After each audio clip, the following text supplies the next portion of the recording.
curso que vamos a desarrollar es un curso especializado en Derecho Constitucional. Gracias a la presentación, mi nombre es Jorge Luis Mayor Sánchez, abogado y magíster en Derecho de la Empresa, Convención de Gestión Empresarial por la Escuela de Posgrado de la Pontificia Universidad Católica del Perú.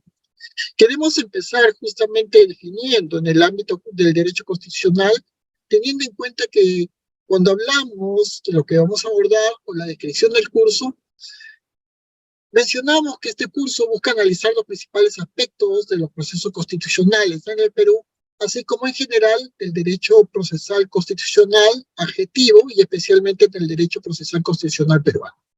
Sin embargo, tenemos muy en claro que el derecho constitucional es una rama del derecho público que regula las relaciones entre el Estado y particulares cuando estos últimos actúan en sus potestades públicas y protege al Estado de Derecho vigilando el cumplimiento de lo contenido en la Carta Magna o Constitución del Estado. Por lo tanto, el temario que vamos a abordar va a ser en una primera parte, procesos constitucionales, en una segunda sesión, estados de excepción, sitio y emergencia, en una tercera sesión, derechos sociales, en una cuarta sesión, libertad de tránsito, quinta sesión, habeas corpus y habeas data, para finalmente culminar este curso especializado con la temática de derechos humanos. Por consiguiente, cuando nosotros tratamos, vamos a ampliar justamente la imagen de recepción. Perfecto. Cuando tratamos justamente de abordar justamente esta temática de derecho constitucional, mis estimados participantes, queremos tener muy en claro, entonces cada uno de ustedes, que más allá justamente de los tópicos a abordar, tenemos muy en claro justamente que el derecho constitucional, por lo tanto, es una rama del derecho público, lo conocemos todos, que regula no solamente en el Perú, en todos los países que tienen justamente como base una constitución escrita, como las relaciones entre el Estado y los particulares y cómo estos actúan en sus potestades públicas, y asimismo, en todo este interín, se protege justamente el Estado de Derecho vigilando el cumplimiento del contenido de la Carta Magna o la Constitución Política de cada país. Perfecto. La Constitución podríamos definirlo como aquel instrumento que transforma el poder desnudo político en poder jurídico. Esa es una forma de síntesis, una forma concreta, en donde nosotros podríamos denominar que es la Constitución. Pero al mismo tiempo, habría que tener muy en cuenta que la Constitución no es solo una norma, sino la primera de las normas, la norma supra, la norma ultra, es decir, la ley superior. Bajo ese contexto, la Constitución figura en todo momento y ordena los poderes del Estado, por ello constituido como norma política. Sin embargo, la Constitución establece los límites del ejercicio del poder y al mismo tiempo el ámbito de las libertades y derechos fundamentales. No podemos dejar de mencionar que la Constitución establece las prestaciones que el poder debe cumplir en beneficio de la comunidad. Entonces, esa es una forma mucho más actualizada de tener una definición de lo que deberíamos entender por el concepto de Constitución. Configura, ordena los poderes, pero es constituida, política, establece los límites del ejercicio del poder y el ámbito de libertades y derechos fundamentales, y por consiguiente establece las prestaciones que el poder debe cumplir en beneficio de la comunidad, de la sociedad.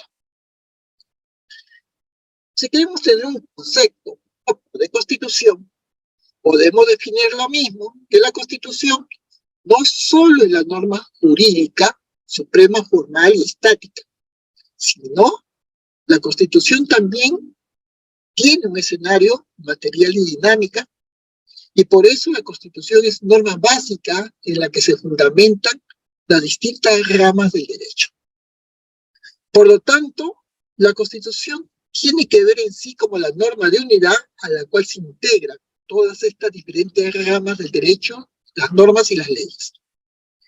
Es así que por su origen la Constitución y su contenido se diferencia de cualquier otra fuente del derecho.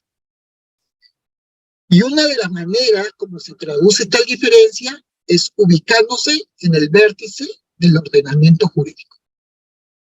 Desde ahí, mis estimados, la Constitución exige no solo que no se cree legislación contraria a sus disposiciones, sino que la aplicación de tal legislación, es decir, la constitución política de un país, se realice en armonía con ella misma, es decir, una interpretación conforme a la Constitución. Y eso lo podemos extraer en su momento de una sentencia del Tribunal Constitucional Peruano número 20 del año 2005 y al mismo tiempo de otra sentencia número 21 del año 2005 del Poder Judicial. Pero si nos seguimos justamente analizando el ámbito de la Constitución, deberíamos tener muy presente que la Constitución presenta un sistema de instrumentos, una serie de instrumentos históricamente desarrollados y una serie de instrumentos que emanan de la soberanía popular, de la soberanía del pueblo, dirigido tanto a los órganos del poder como a los propios, y específicamente a los propios ciudadanos para el control, para la defensa, para la interpretación de la Constitución y la preservación de los derechos fundamentales.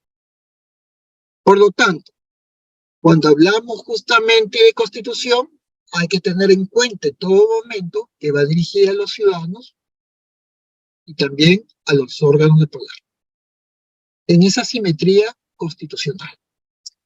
Por lo tanto, esta Constitución que va dirigida tanto a ciudadanos como órganos de poder tiene una fuente vinculante bilateral. No podemos dejar de lado que los grandes modelos de control constitucional tienen como finalidad esencial lograr la adecuada y actualizada interpretación constitucional. Y eso no habla de decantar justamente un libertinaje constitucional o una interpretación tan laxa que se puede tener en cuenta que la Constitución es un cajón desastre que puede aguantar cualquier tipo de formas de entender el texto de la norma. Para Jefe, la Constitución es solamente concretización. Toda norma de un país, una sociedad que se justifica como tal, concretiza justamente todo el marco jurídico, de su ordenamiento jurídico, en el marco de la Constitución a través de la concretización. Por consiguiente, hoy día podemos hablar, en pleno siglo XXI, de los grandes sistemas de control constitucional. ¿Y a qué nos referimos cuando mencionamos a los grandes sistemas de control constitucional? Nos estamos refiriendo, si tenemos presente, a Héctor Zamudio, por ejemplo, que cuando hablamos bajo este tipo de conceptos, como los grandes sistemas de control constitucional, examinamos de forma abstracta estas dos categorías, podríamos justamente descubrir en cada una de ellas las características contrarias de la otra, como lo puso de relieve de manera penetrante en su momento el procesalista florentino Piero Calamandrei, cuando afirmó que los lineamientos del binomio aparecen de ordinario agrupados según cierta necesidad lógica, de modo que en su momento el control judicial, es decir, el control, como se entiende a nivel americano, es decir, como lo entienden en Estados Unidos, Norteamérica, es necesariamente difuso, incidental, espacial, declarativo y viceversa. El que califica como autónomo, es decir, el modelo austriaco, es enseguida concentrado, principal, general y constitutivo. Por lo tanto, cuando hablamos justamente de estos modelos de grandes sistemas de control constitucional a nivel de todo el orden, del planeta, a nivel internacional, transnacional, tenemos por un lado este control americano, difuso, incidental, especial y declarativo, y por otro lado este modelo europeo, continental, conocido como el control austriaco, que es concentrado, principal, general y al mismo tiempo constitutivo. Pero ¿qué ha pasado justamente con Zamudio después de 25 años? Estos dos modelos, tanto el americano y el europeo, por no decir el modelo austriaco, se aproximan paulatinamente de manera recíproca y como por ejemplo, podemos mencionar a la Corte Suprema Federal de los Estados Unidos de Norteamérica, que en apariencia es el tribunal federal de mayor jerarquía en el clásico sistema difuso. Por medio de su competencia, este tribunal discrecional, denominado en su momento certiorari, pero se ha convertido en un verdadero tribunal constitucional, ya que la mayoría, por no decir la totalidad de asuntos que llega a conocer, tienen carácter directamente constitucional. En especial, lo vinculado al ámbito de la materia de derechos humanos.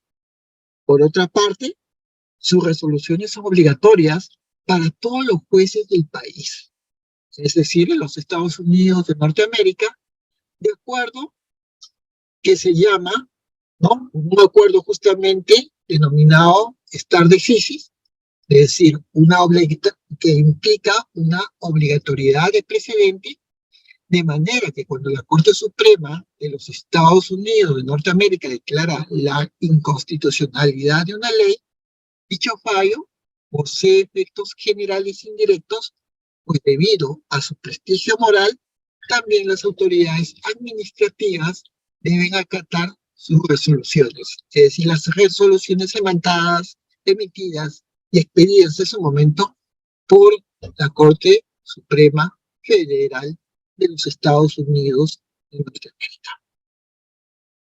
No solamente eso, podríamos justamente manifestar para todos y cada uno de ustedes lo siguiente. Habría que tener muy en cuenta, bajo ese contexto, lo siguiente.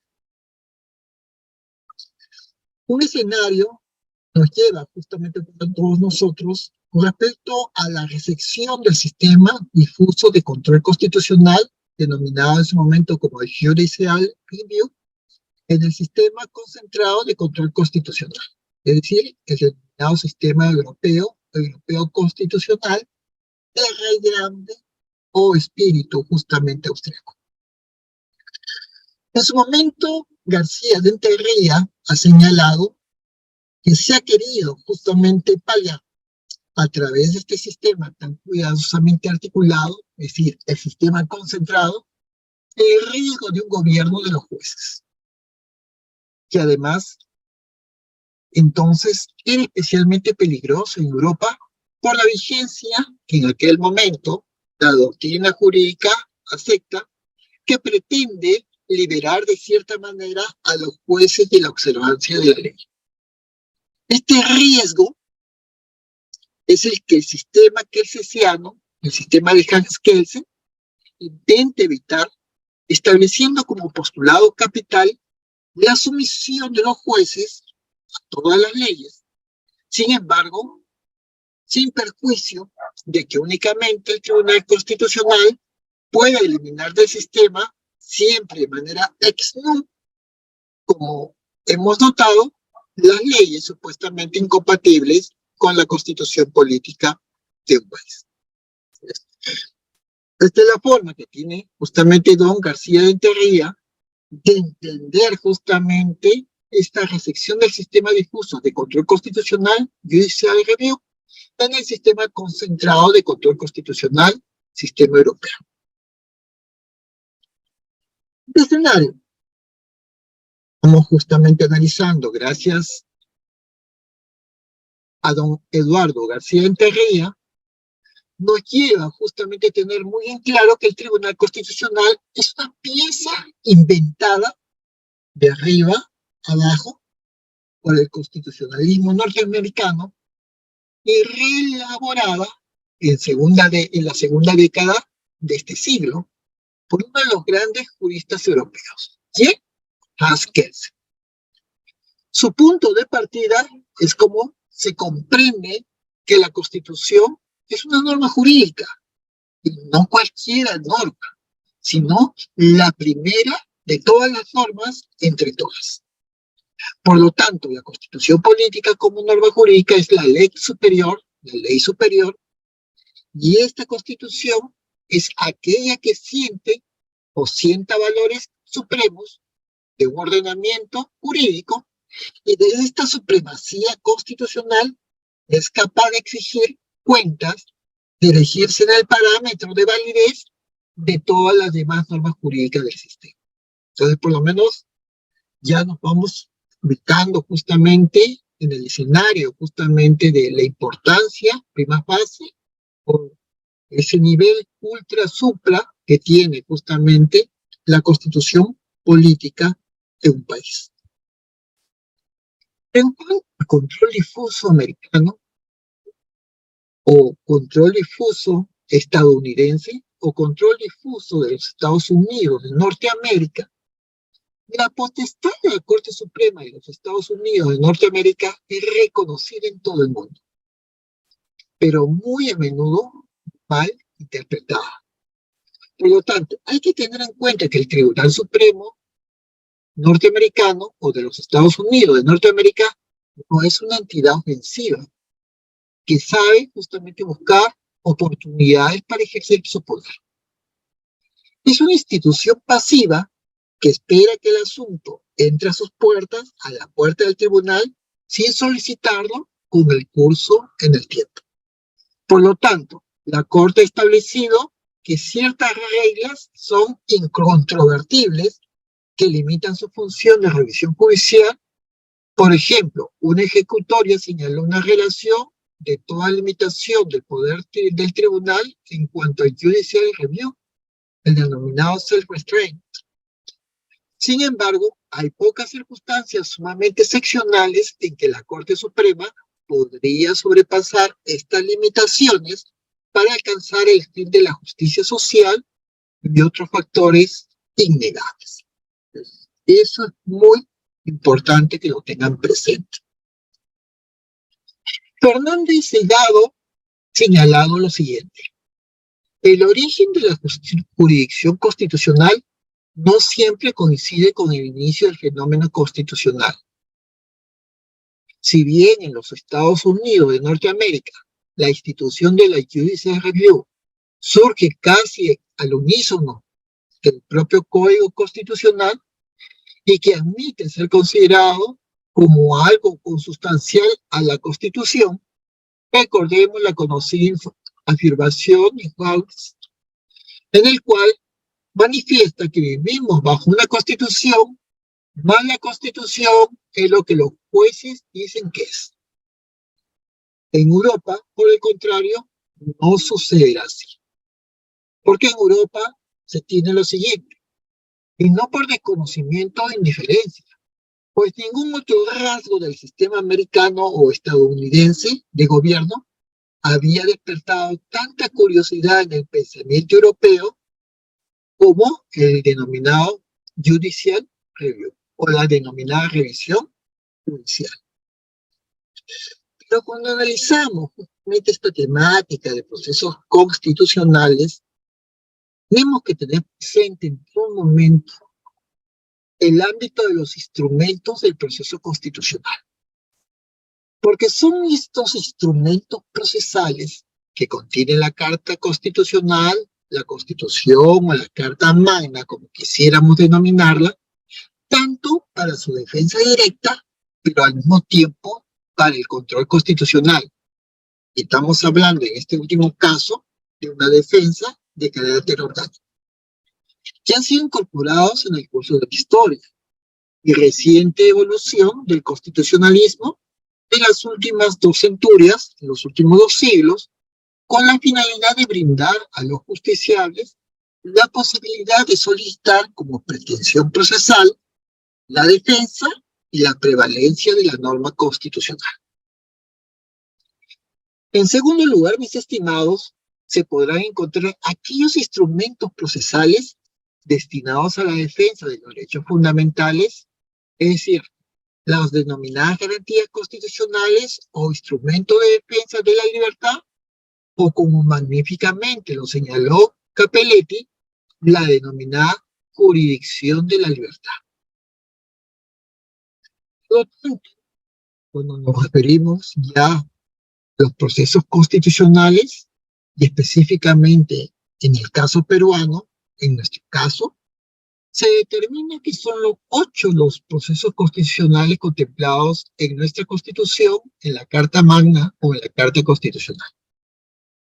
Por un lado está el control difuso, el judicial review, que implica la constitucionalidad de las normas legales en el artículo 138, segunda parte de la Constitución Política del Perú de 1993, el habeas corpus en el artículo 200, inciso primero, la acción de amparo, que hoy día ya da lugar con el Código Procesal Constitucional y con todas sus reformas, al denominado proceso de amparo, en el artículo 200, inciso segundo, el habeas data, hoy día ya con ese avance de la tecnología de la información y la comunicación, en el artículo 200, inciso tercero de la Constitución Política de 1993, la acción de constitucionalidad en el precitado artículo 200, inciso cuarto de la Constitución vigente de nuestro país, la acción popular en el artículo 200, inciso 5 de la Carta Magna Peruana, la acción de cumplimiento en el artículo 200, inciso 6 de nuestra Constitución Política, y por último,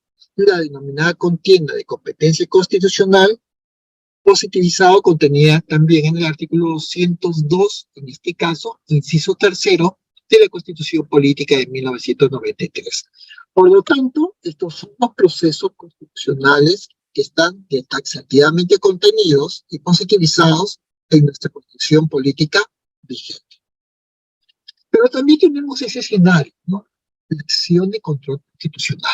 ¿Y a qué me refiero bajo este marco de acción de control constitucional?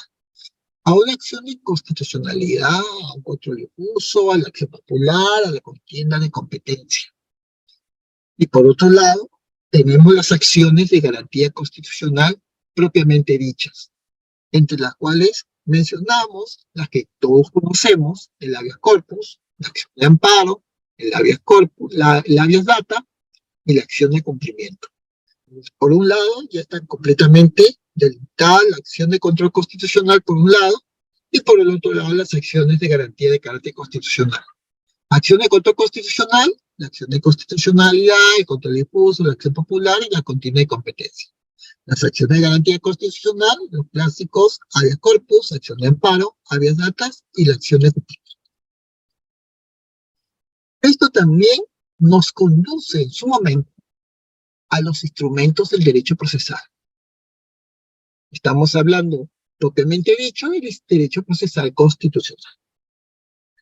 Pero previamente a ello, a las acciones de control constitucional por un lado, y por otro lado, a las acciones de garantía constitucional por otro lado.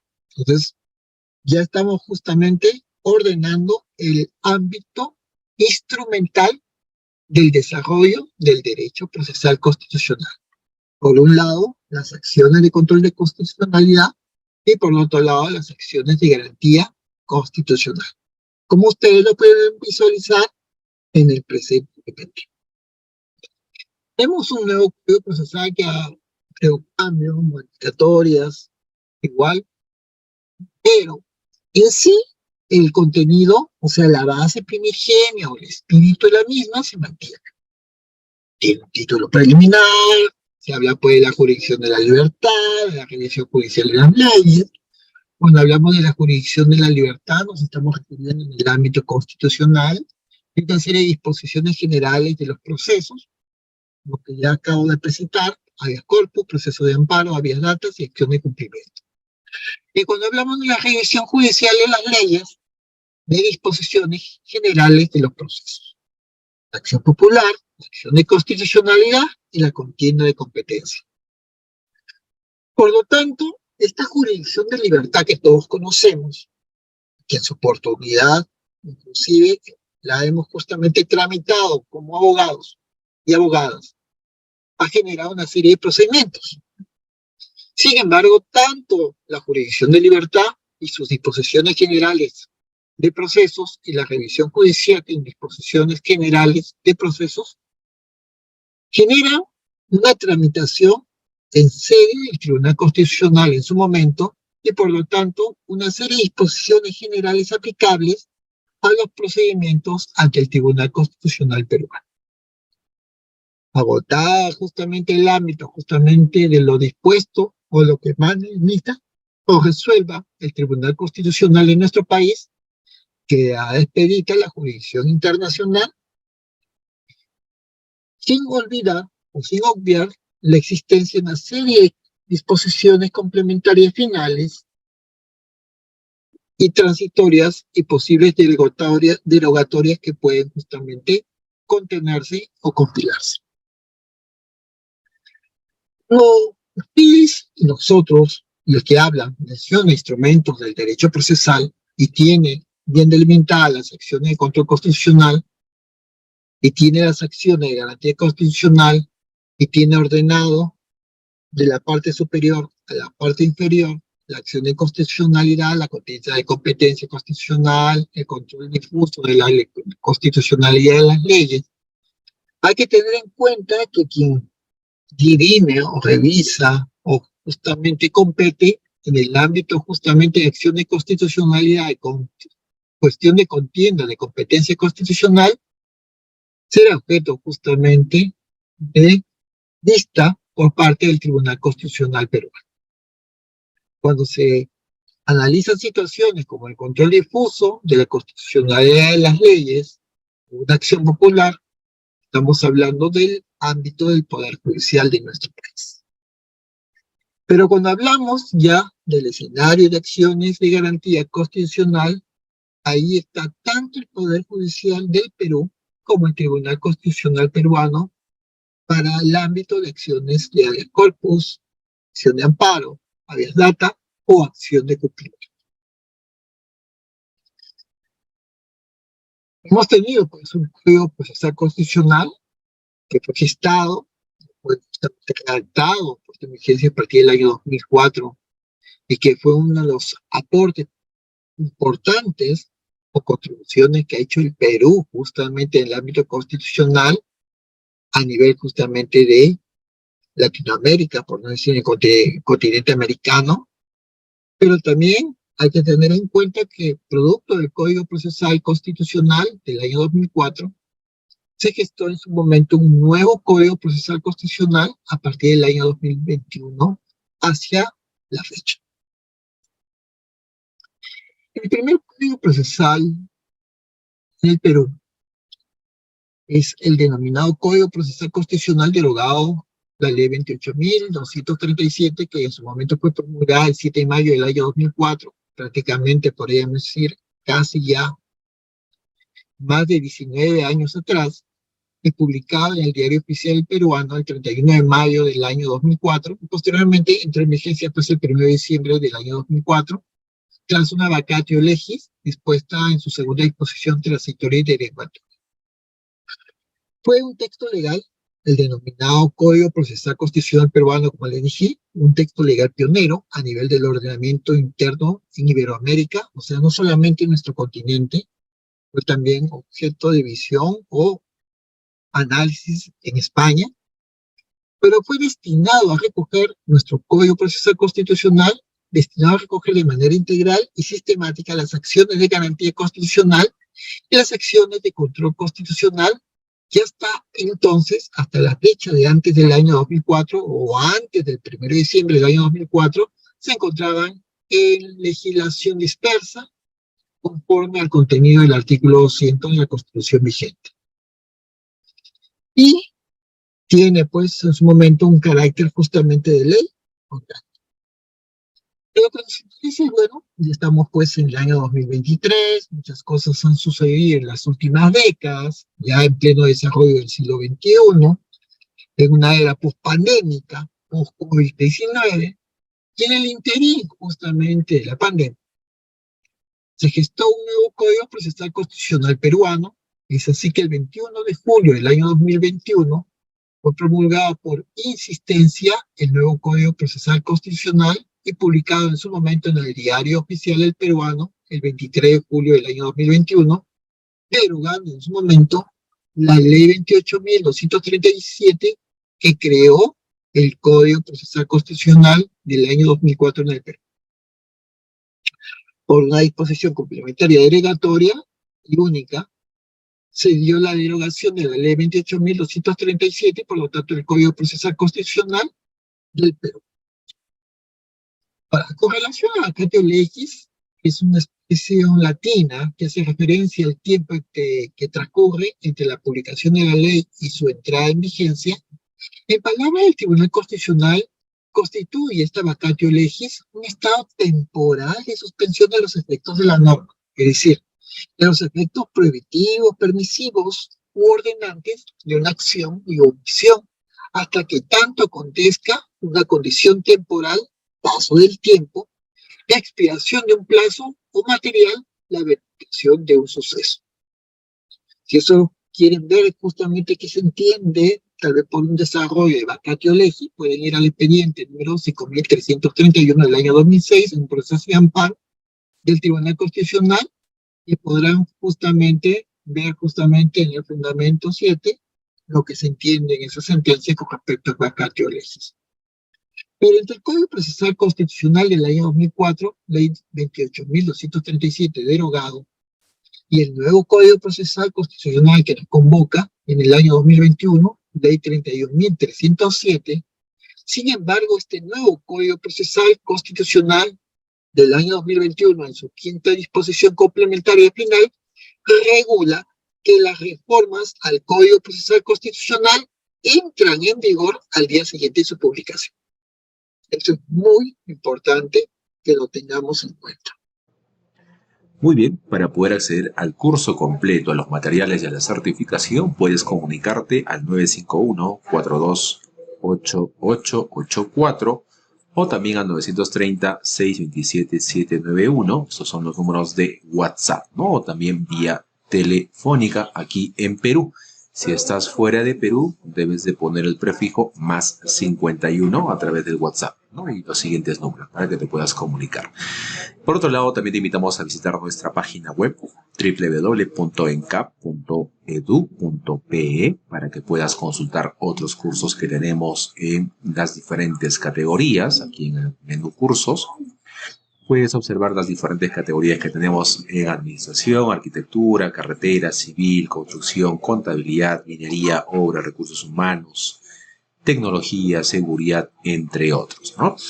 Así que puedes filtrar los cursos que tú desees en gestión pública, para este ejemplo, como diploma, tenemos como diploma, como curso corto, como diploma de especialización, que son cursos más completos también, ¿ok? Y por otro lado, el curso está habilitado para que puedas comprar en línea, ¿no? Aquí puedes comprar, puedes pagar con tarjeta de crédito o débito, transferencia bancaria, válido para Perú, Yape o Plin también, ¿ok? De igual manera, si deseas el certificado físico, puedes habilitar y te enviamos el certificado físico, es válido para Perú. Si estás fuera de Perú, el certificado viene ya con el certificado digital y es válido para cualquier concurso público, ¿no? O privado, cualquier convocatoria de trabajo. Rellenas tus datos, ¿no? Ingresas tu cuenta, tarjeta de crédito e inmediatamente el sistema va a procesar y podrás ingresar al aula virtual de manera inmediata para que puedas visualizar tu curso y obtener tu certificado. ¿Sí? Bien. Cualquier consulta y o duda que puedas tener, puedes comunicarte nuevamente aquí. Mostramos los números de WhatsApp en la parte inferior de nuestra página web. 951-428-884 o el 930-627-791. Ahí está nuestra página web www.encap.edu.pe para que puedas capacitarte y certificarte desde tu casa.